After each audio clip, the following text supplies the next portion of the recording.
આ 55 દીનું જીરું થયું છે અને ઉગ્યા પછી એક પણ પાયેલું છે। આ યુરો 44 જીરું છે। આ જોવો એનું ફ્લાવરિંગ ને બધું અને કટમાં બધું એક જ ધારું લાગે। આમાં 2 નંબરના છોડવા નહીવત જેવા છે કોક, બાકી 2 નંબરનો છોડવો નથી અને જીરું ગ્રોથમાં બધી રીતે બહુ સારું છે। અને આપણે આને 4 પણ પાયેલા છે, ઉગાડવાના 3 પણ, ઉગ્યા પછી એક પણ પાયેલું છે। અને આ જોવો એનું ફ્લાવરિંગ ને આ બધું જોવો તમે, આ ગ્રોથ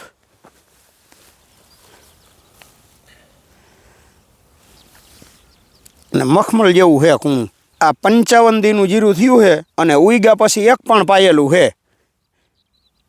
આનો ગ્રોથ જોવો। અને હવે પાણી આપવાનું પણ નથી, લગભગ દવા છાંટી દવાના પંપ વધારી દેવાના, વીઘે 6 પંપ કરી નાખશી, એવી રીતે પકવવાનું છે આ જીરું। કોક છોડવો ઉતારનો કે ચરમીનો કેવો હોય એટલે બહુ ઉપાદી નહીં, નકર પછી પાવા જાય તો વળી ઉતાર કે ચરમી કે વધી જાય તો આ થાય એમ એ આપણા હાથમાંથી જાય। અને આને દવાની ને બધી કાઈસ કરી તો 8-10 મણ જીરું થઈ જાય, પાય નહીં તોય।